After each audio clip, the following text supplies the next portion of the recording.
The very word secrecy is repugnant.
Hello.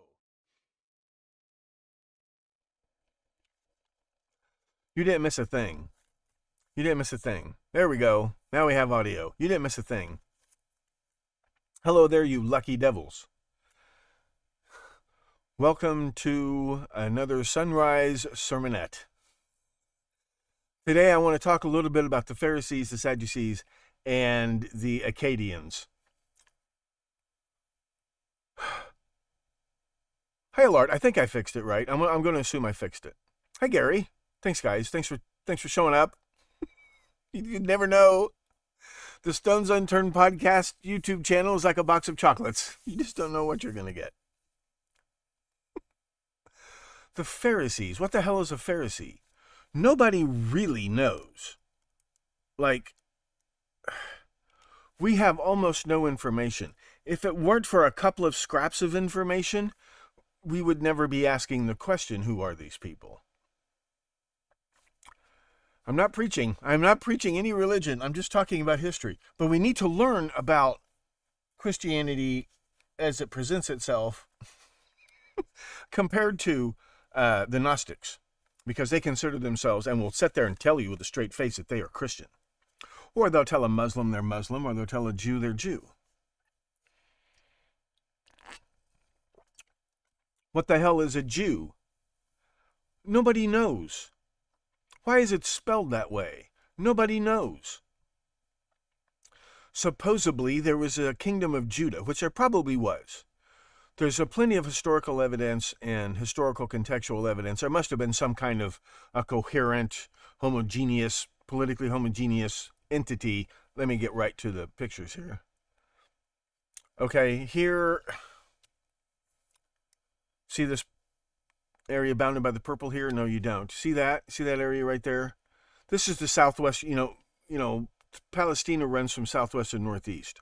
So the southwestern half of the country has probably been, for some considerable periods of ancient history, a kingdom of Judah, a something of Judah. The only reference, there's a copy. See, Jerusalem was destroyed, utterly destroyed. So were the archives, if any. So there is in the Hittite archives, there's a letter to the Hittite king from such and such, by the grace of Pharaoh, Lord of Jerusalem. So he's not a king, he's a quasi-reos. He's a basileos, as the Greeks will call them later. He's the basileos of Jerusalem. And who cares? Well, you have this global economy fueled by a group of people who come to be known as the Jews. They're Middle Eastern. They have a head for figures. They invent money, but not this kind of money. This is not the Jews did not invent this. The Jews had nothing to do with this. No, sir. No, sir. The Jews invented money. But more importantly, they invented accounting for money. They invented accounting. No, the Persians, Kuros the Great invented this. He invented the chit. He invented the play money. That was King Kuros. Don't forget that. We'll come back to that someday. That's a Persian. This is, and the funny thing is, Abraham Lincoln was interested in what's it called, Orientalism and Hinduism, and he was very interested. He was a huge fan of Byron and those guys and gals. That's quite a generation. Actually, I'm really glad I became an English major. I learned a lot in school for a change as an English major. And they were very, Byron was this close to being the king of Greece. Can you imagine what the history of Europe may have turned it into if a kingdom in Europe, if there was a country in Europe, and Greece was kind of major in those days as a port and a major British ally, right? And kind of colony sometimes, whatever. But Byron he was a big leader in their war against the Turks, a big hero, and a poet warrior. Remember, King David, poet warrior. His son Solomon, King David, poet warrior. The passions come to perfection. Passion in love, passion in war, whatever. We see the limitations of the poet warrior king. He is replaced by his son, who has an Egyptian name. Okay, the Babylonian, David is a Philistine, right? And then Solomon, the Egyptian, he's a philosopher king. He's remote, he's aloof, he's unemotional, he's unbiased, he's dispassionate. He's dispassionate. So, who are the Jews? Who are they? My ancestors most likely left Egypt long before the Exodus, and certainly long before 800 BC. My ancestors may have left Egypt right after, they may have flourished under Akhenaten and been kicked out. They may have been refugees from as far back as, 1200 BC, and fled west. Fled, carrying everything they owned, and setting up shop all across the Western Mediterranean, inventing business as they go. Because they have no king, they have no kingdom. All they have is a toehold on usually an island. There's an island a couple hundred meters off the coast of France or Spain or Algeria or whatever. Libya, whatever. There's an island. Okay? And you can defend an island. And so you just set up a little kingdom, like everybody wants to do now. You set up a little kingdom, and you are merchants. You don't have room to grow anything. You have to import everything. You don't have room to grow it, but you trade. You trade. And you get good at it. These are probably my ancestors. And they eventually settle in Spain and Portugal, and then the Catholic Reconquista. The glorious, you talk about barbarians. Ferdinand and Isabella, the biker king and homecoming queen. Okay?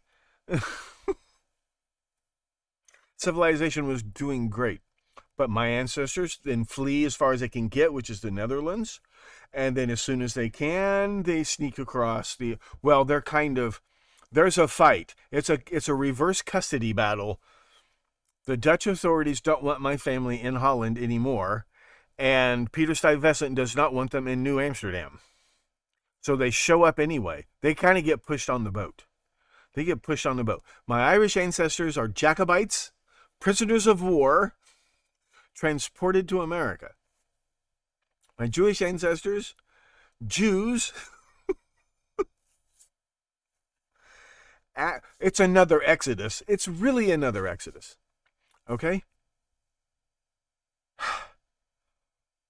I wasn't raised on any conspiracies, but I don't know. I'm just relating historical facts. So here's Judah, okay? Judah is sometimes a colony of Egypt, but Egypt has a hard time imposing its will east of the Delta, very far east of the Delta. They are like a hermit kingdom. In fact, the only people they have a word for is the Minoans, who suddenly vanish. The Crete, or the Minoan civilization, that was Atlantis. There's no doubt about that. And it did vanish. A terrible volcanic apocalypse. One thing we know about them is they demanded as tribute the most beautiful teenagers from each community to be sacrificed to their bull god. We know that. Or at least to tempt the bull god. You go into the labyrinth. If you come out, congratulations. But we see these Minoan paintings of teenage boys and girls both bull baiting. They're not bullfighting with weapons, but they're... And we know from later history, the reason for the picador is to let off the excess blood pressure so the bull doesn't have a heart attack too soon. What they were probably doing was teasing the bulls until the bulls died. And then, hooray, that means that that particular community was sinless. But if their kids die in the bull ring, then that means that... Because that's how bullfighting works today. It's an ancient, pre-Christian, pre-Celtic tradition. The bull... If the matador is injured or, God forbid, killed, that means that the community where that bullfight took place has committed some sin. They're guilty of a collective sin. And now they must collectively do a year of penance of some kind. They must do some kind of penance. And if the bullfighter is killed, if the matador is killed, they've committed a horrible... The whole community mourns for a year, and they have to... This apparently goes back to the beginning of the world. Their influence in this area seems to be the Canaanites, who apparently worship bulls or golden calves or whatever. Canaanites or somebody. I'm not going to get all this stuff right. That's kind of north of there. And they're like a buffer state between Egypt and the Hittites in the north. So the Hittites are up here in Turkey, and they kind of come out this way. And then the Sumerians will get organized under the Babylonians, and they'll start expanding westward along the Fertile Crescent mostly, and then trying to come down this way. So this hilltop fortress of Jerusalem becomes this border post, de facto border post between the Egyptians and the east. The Egyptians kind of had a point. The Egyptians and the Chinese have a point. Empires have come and gone. They're still there. They tend to treat conquerors like weather. What can you do? They just go about their business. So it's very difficult for Egypt to invade the northeast, but they can. But it's very difficult to invade Egypt if you can't take Jerusalem. Because even if you can take Amman and go down the Jordan River, and you'll never get out of that valley if you don't take Jerusalem. That valley is a prison. That valley is the valley of the shadow of death. You know that, right? The valley of the Jordan River is the valley of the shadow of death. There are earthquakes every 37, it's like Old Faithful. Earthquakes and rocks fall, and they never run out of rocks. Like it's a haunted valley. And in the ancient world it cut deeper, right? It hadn't silted up so much. Like it's been tilled and farmed and irrigated.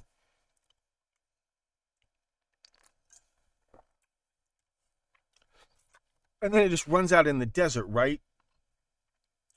It just stops. It goes out in the desert and stops or something. Anyway, no, it runs into even south of the Dead Sea. The river valley goes all the way down to the coast. So the people who live there, there's this, we don't know. We don't know. The archaeology, there's more archaeology in Judah, and they seem to be much closer to the Egyptians culturally, but there's a mix of Canaanite, and it kind of washes back and forth. This is a border zone. This is a buffer area. We'd like to settle some people in this area. If it won't start a war with you, there's people who like to settle here. You see what I'm saying? Or like, these are tough bastards. Let's make friends with them and settle them in the Gaza Strip. That'll keep those pesky Hittites out of Egypt. Right? And through the process, perhaps, of social Darwinism, if you will, you end up in this area right here. You end up with Philistines and Jews, whatever the hell they are. Israelites, Hebrews, but you kind of end up with these two thick-necked people who just, okay? The Hatfields and the McCoys become two rival kingdoms.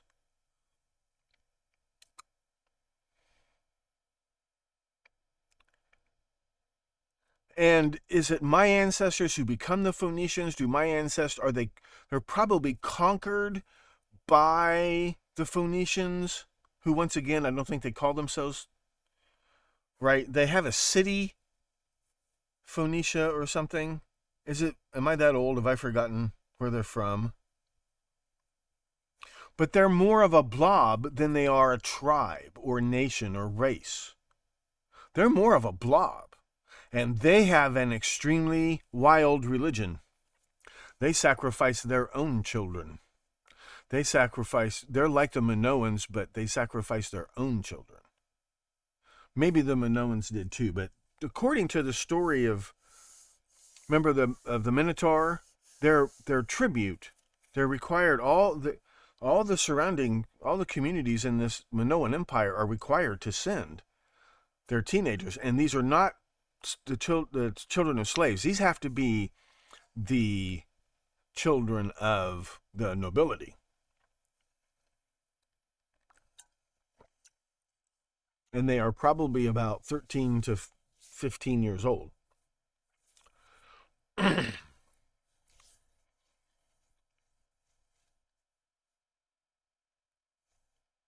Where's their muscle? The Minoans aren't known for muscle. Where's their muscle? It can't just be the money. Can it? It's not the franchisees who are required to send their children as Moloch offerings to the Minotaur, is it? I think it's franchisees of the Minoan Empire who are required to send their children as sacrifice. Not because the Minoans don't have an army. If anything, they hired muscle. But they had something more powerful than muscle. And we do see these franchises. These are little Phoenician trading forts. They're like fortified malls. They move off the islands. Well, they build their palaces on. They build these islands up into fortresses. They're like fortified Costco's. And there are just too many Jews who show up in places like Lyon and Rome and places like this during the time of the Phoenicians, and the Romans defeat the Phoenicians and try to exterminate them. And what's left? Jews. And the Romans have drawn some kind of distinction. But then they blurred that distinction when Cornelius, what's his name? I'm coming back around to the Pharisees right now. 20 years after the Hasmoneans have overthrown Antiochus Epiphanes and solidified their power in Judah. Okay, so the Maccabee kingdom is mostly in Judah. They're trying to plant communities of Nazarites and whatever in the Galilee, in this mythological kingdom of Israel that never existed, but everybody's always fighting over. David's capital's in Jerusalem, but his kingdom's in Israel. And it actually goes all the way north to, supposedly goes all the way north to the river, to the Euphrates, right? But in real life, the Maccabees control pretty much this territory here. Except they don't really care about the east bank of the Jordan River. They don't want to trade with the outside world. They are the Jewish Taliban. They don't want to trade with the Greco-Roman world at all. They won't touch Greco-Roman money. They want a sealed-off hermit kingdom. This is apparently historical fact. But this is mainly what the Romans accused them of. If they had gone ahead and seized the city of Amman, they could have become the richest. They don't seem to have been all that concerned with money. It's the Hellenized Jews, the Sadducees, who supposedly are like the Samaritans. They just keep the 5 books, and that's it. But it's clear from the archaeology and the textuology that but they're also, they're wealthy families. They're wealthy families. And they're supported by the Hellenistic regime. Like the Tobias family, who are given Amman, the entire city of Amman, a small city, probably a little bigger than Jerusalem, but they're given the city of Amman and the surrounding county as a plantation. And they're responsible for military security in that area. This is what some of this is Seleucid and some of this is Ptolemaic. But this is based on this new covenant that has been issued by Alexander. Under that new covenant, the Tobias family have a claim to Amman.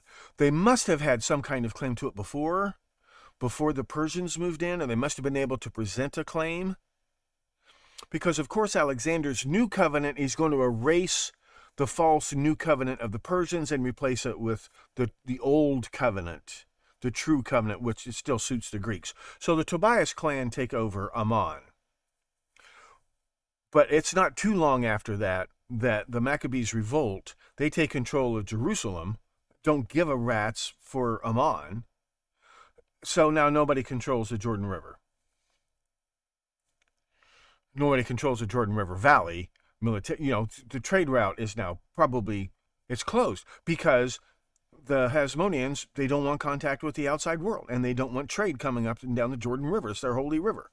They don't care if you go through Amman. That is none of their beeswax.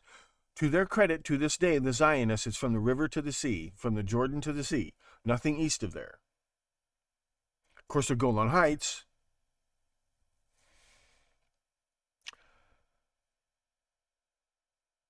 which suspiciously is where Josephus lived and commanded.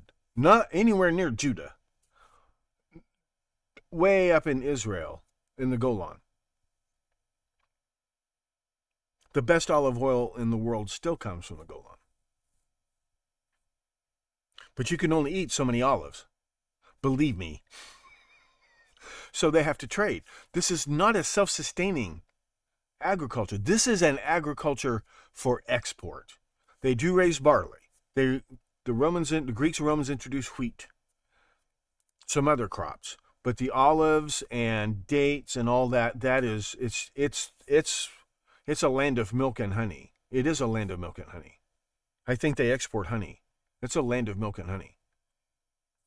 They might export cheese. The northern Galilee becomes very prosperous, especially by the standards of the day. So who are the Pharisees? Well,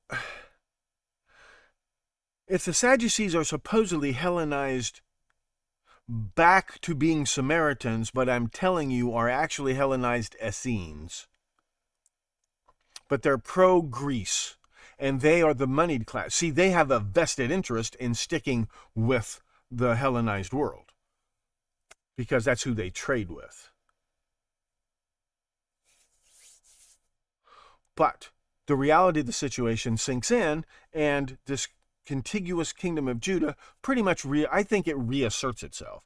It's just that culturally, I think they're a lot closer to Egypt than And the Essenes are just the extremists or the elite of the pro-Persian faction, the ones who are still pro-Persian, the ones who still lean eastwards. So those supposedly are not the Sadducees. The Sadducees, I think, are more Zoroastrian Jews, the ones who came back from the Babylonian captivity. Those are Zoroastrian Jews. They're dualistic. They believe in the devil. They believe in a judgment day. They believe in prophets and prophecy. That's all. They've all been indoctrinated into that.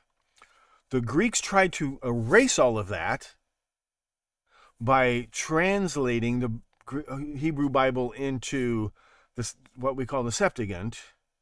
They try to scrub away all of the Essenic influences, all of the Zoroastrian influences. I think they failed. I think that because, for one thing, see, when Antiochus Epiphanes did actually conquer Alexandria briefly. Did you know that?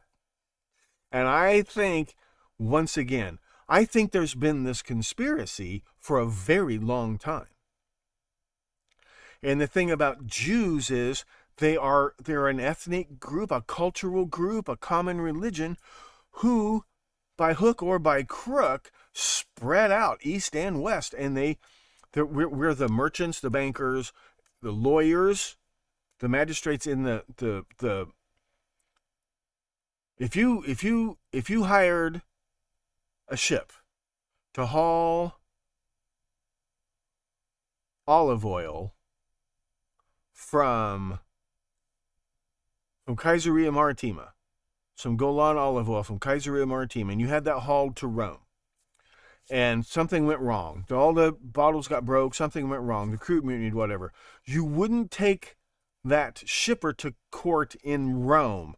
You would have to go down to the coast and find, they had their own, whether it's run by the Phoenicians or the Jews or by who, they had their own system of law courts. Seaports were not usually owned by the country they were attached to, in the sense of the laws applied. You went to business court with your lawsuit, and guess who sat on all of those benches, all of them.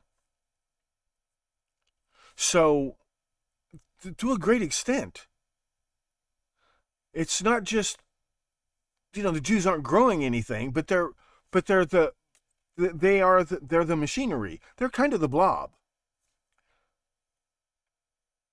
in a sense that it's not, and it's a very closed club. You have to get circumcised. They're not joking. Once you're circumcised, you can't hide that, because Greco-Roman society, the bathhouse is not for taking a bath. They clean themselves, olive oil, and then scrape that off. That's the way to clean yourself. It's much better than bathing. Much more hygienic, much better for your skin. They went to the baths. That's a social activity, a political social activity. And you can't hide that when you're in the baths. So it's better than a tattoo. You're in the club and you paid the price. And it is. And I think to a great extent, of course, they keep their secrets. So who are the Pharisees?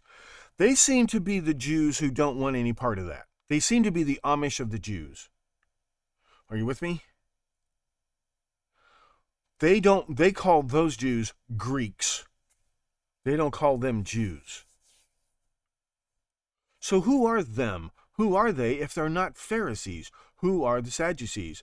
I think they mostly tried to reprogram Zoroastrian Jews, Essenes, and the Essenes technically are just their elite, they're Jedi Knights or whatever, but that sympathetic to the Parthians, sympathetic to the Persians, they lean eastward. And you have these superpowers or these spheres of influence. The culture war never stops.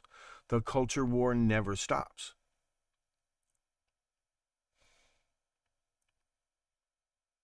So who are the Pharisees in the Bible? In Mark, which is supposedly the original gospel, the rest of them are adapted from, they don't show up until chapter 7. Before chapter 7, they're called scribes. Who are the scribes coming from the temple in Jerusalem? Are they Sadducees or Pharisees? It's not always clear. But Jesus, the Sadducees are going to push Moses, Moses, Moses, and the kingdom of Israel, the Moses version of the kingdom of Israel. We know that about the Sadducees, and they're doing that for political reasons. They're allied with the Hellenistic world. We know that.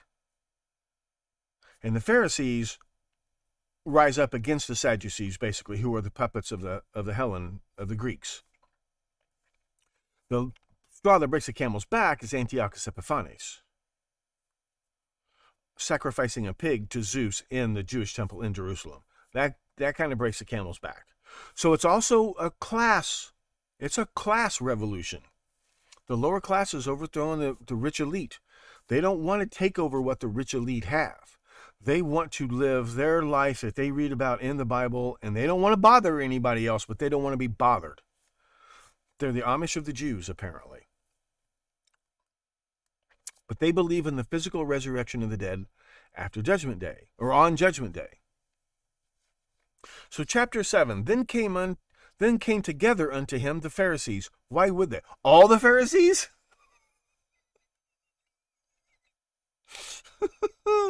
And by the way, the first 6 chapters of this book all take place in northern Galilee, right around the Sea of Galilee, and especially on the North Shore towards Capernaum. The rest of this book is suddenly taking place in Judah. It makes me wonder if maybe we have 2 different Jesuses. All of a sudden they're down in Judah because that's where the Pharisees would be, and that's where the Pharisees... But I'm telling you, it's not a mob of Pharisees heading out to Highway 15 to accost some hobo. He has been installed in some position of authority over them, and they are challenging him. Now they're challenging him en banc, together. They're challenging him together. They're presenting a united front against his recent rulings. This is not just religious law like Sunday school. This is the law that everybody in this community is supposed to be living by, and especially, supposedly, in Judah, where the Hasmoneans reign. Everybody is, you better be living this way. You could be stoned to death.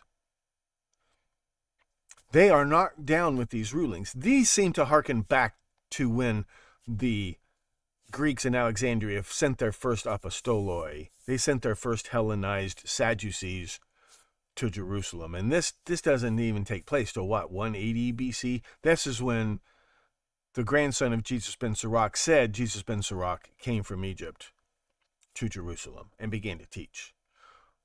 But they're not, these aren't just lawyers arguing case in court. They are now appearing en banc. They're appearing as a group, a solid, all of us are opposed to some of the law you've been laying down around here. They came together unto him, the Pharisees, and certain of the scribes, which came from Jerusalem. And when they saw some of his disciples eat bread with defiled, that is to say, unwashed hands, they found fault.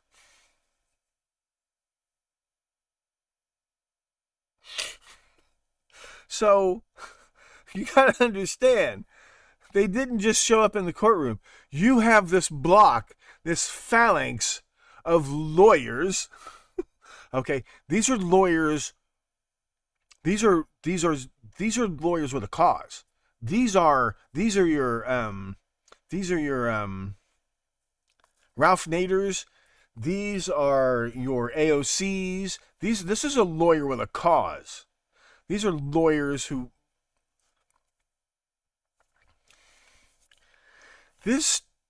the exact same story is going to be a lot of stories about Jesus get repeated about Simon Peter, but that's a whole other podcast series.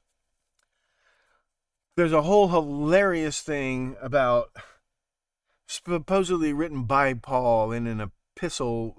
We'll argue about those words later.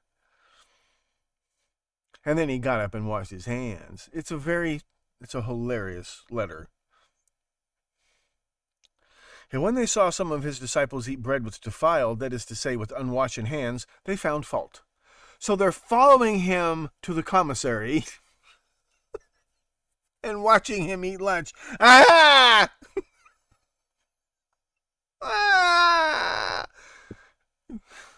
I think you forgot something there, Coolio. I think you forgot to wash your hands.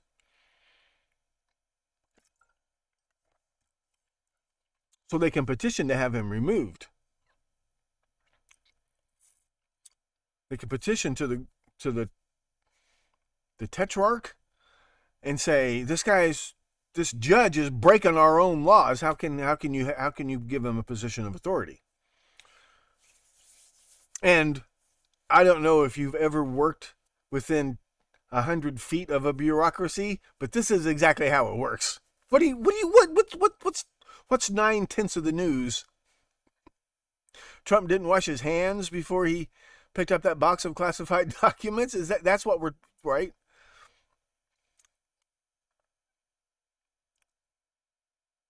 And then now we get a parenthetic. For the Pharisees and all the Jews, except they wash their hands often, eat not, holding the tradition of the elders.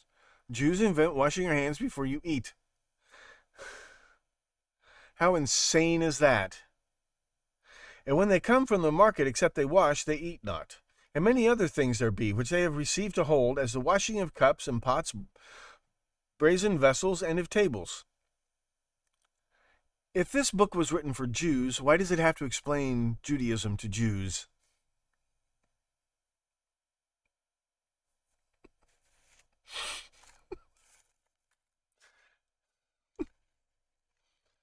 And subscribers to Tom Voigt's website eat their own boogers.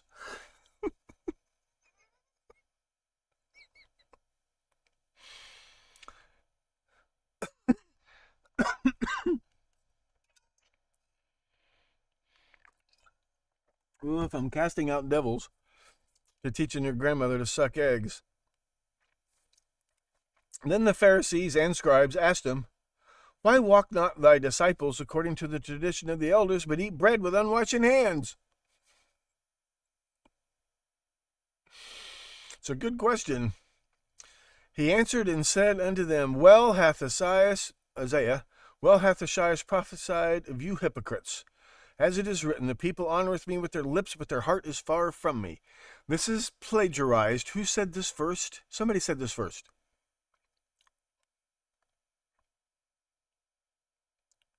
Howbeit in vain do they worship me, teaching for doctrines the commandments of men.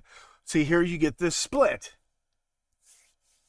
Jesus is here, a Sadducee, arguing with the Pharisees. But he's arguing from on high. Yeah. You memorized the regulation book, blah, blah, blah. But you're ignoring the spirit of the law, which he interprets quite liberally, may I add. Nobody loves a good lawyer more than I do, but he's a terrible lawyer. Legally, Jesus doesn't have a peg leg to stand on. I am not joking. All through this book, not once would Perry Mason would have Jesus for breakfast.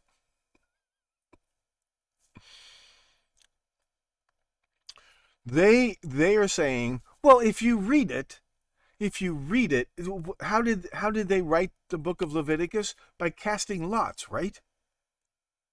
It's magic. It's a book of laws written by men. This becomes a big whopping point in the history of the world, apparently. He's saying there's a whole new law. For laying aside the commandment of God, ye hold the tradition of men, as the washing of pots and cups and many other things. Yeah, washing your hands, washing your plates and silverware and your pots. What are you, crazy? In the ancient world, the water was so filthy, it probably was a bad idea.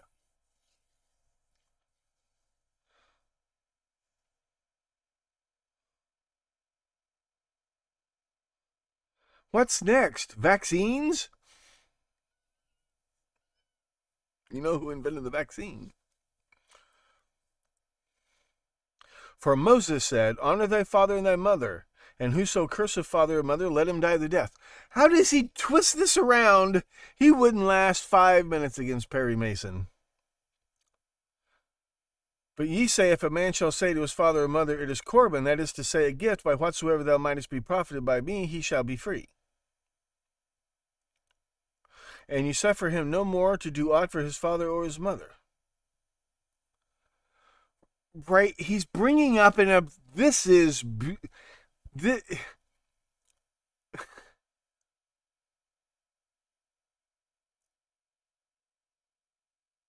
I object, Your Honor, on the grounds this is irrelevant, immaterial, and technically incompetent. No proper foundation has been laid. This is irrelevant and immaterial. He's dragging up a case. He's dragging up, but he's the judge throwing this at the lawyers who come to him en banc. And he throws this case at them. But you say, you magistrates, he's reading a you know what I'm talking about.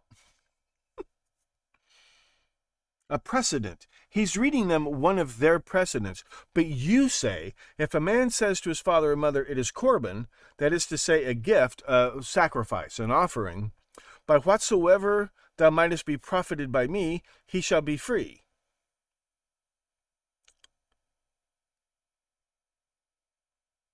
He's accusing them of taking bribes, and he's accusing them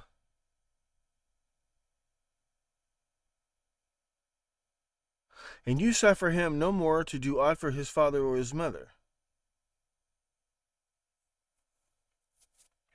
Forget whether we understand. This is all legal.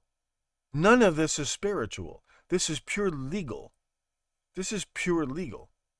This isn't something they do Sunday afternoons. This is not just their daily life. This is how they administer their own jobs as bureaucrats, judges, lawyers.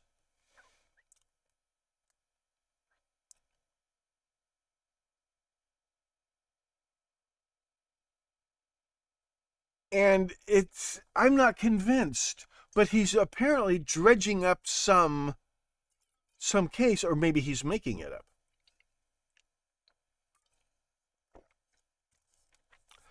But he's drawing a distinction between the true Mosaic law, according to the Greeks, which the law they agree with. They don't want to have to get circumcised. They don't want to have to wash their hands every time they go to the bathroom and cook your food. They can't be bothered. Wait till there's a fly in my soup. Only one?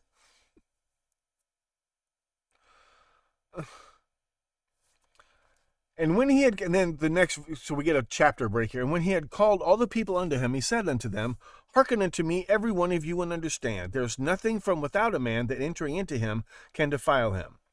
So he kind of,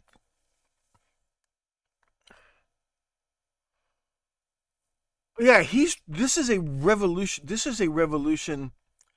He's laying down a legal revolution.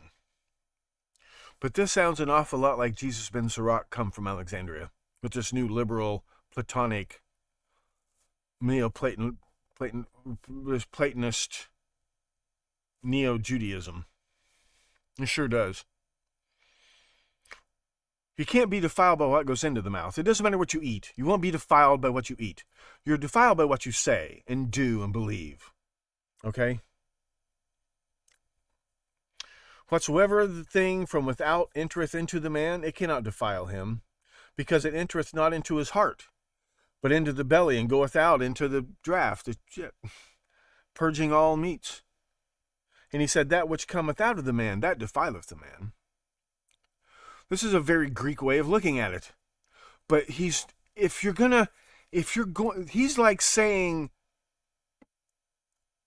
the whole Tanakh, right, Leviticus and Deuteronomy, is not the highest law.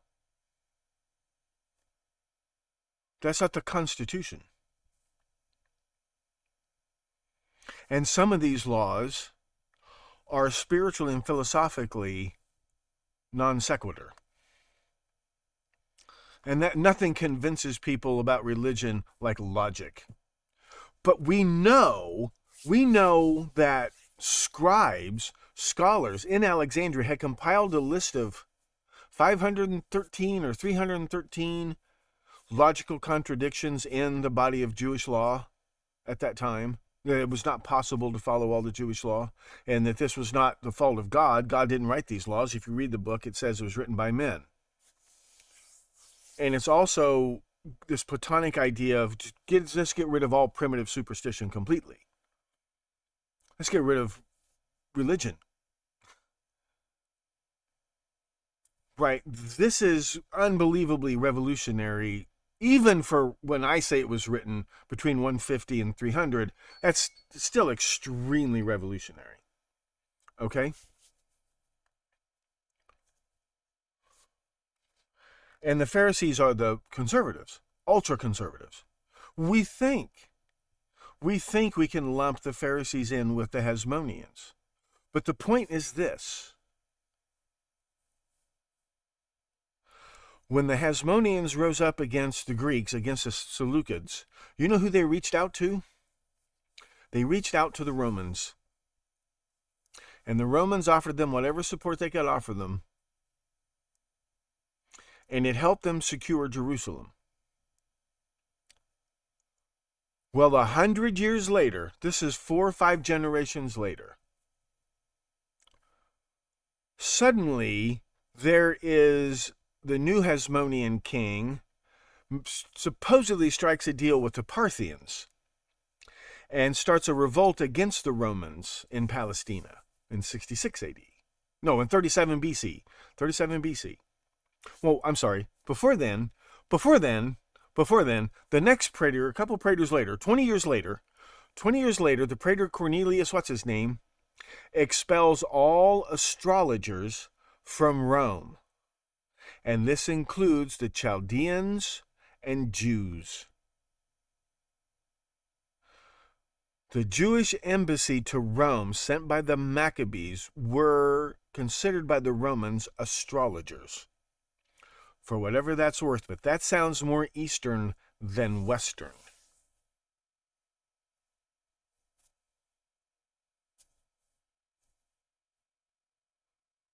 Maybe not the embassy from Jerusalem, but the Jews in Rome were considered astrologers, and they were expelled for a time.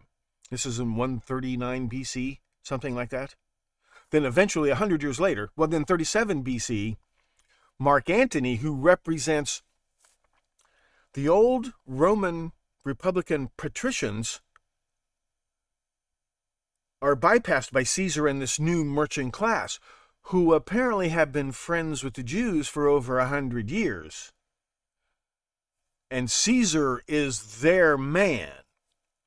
And he's bumped off, but Mark Antony, Caesar's man, Mark Antony, makes a deal with this new kingdom, the Nabateans out of Petra, who have already taken control of Ammon from the Tobias family, who were still ruling Ammon for the Ptolemies. They take that away. Now they make a deal with the Romans and they grab Jerusalem. The justification for this is Antigonus II Mattathias has made a deal with the Persians and Parthians to rebel against Rome. So Herod and his Pharisee wife pull the rug out from under. They roll up Antigonus in a rug and ship him off to Antioch, where he's crucified as a rebel. But before that, when Mark Antony, representing Rome, says, "Are you the king of the Jews?" Antigonus says, "Well, you say that I am." But see, he's supposedly made this deal with the Parthians. This is not the first nor the last false flag operation pulled off by the Romans in Jerusalem.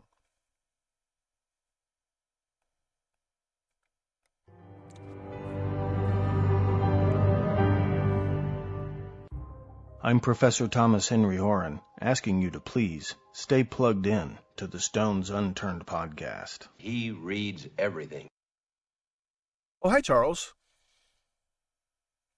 All right. Thanks, guys. Have a happy 4th of July. Barbecue your fatted calves. And I'll see you real soon.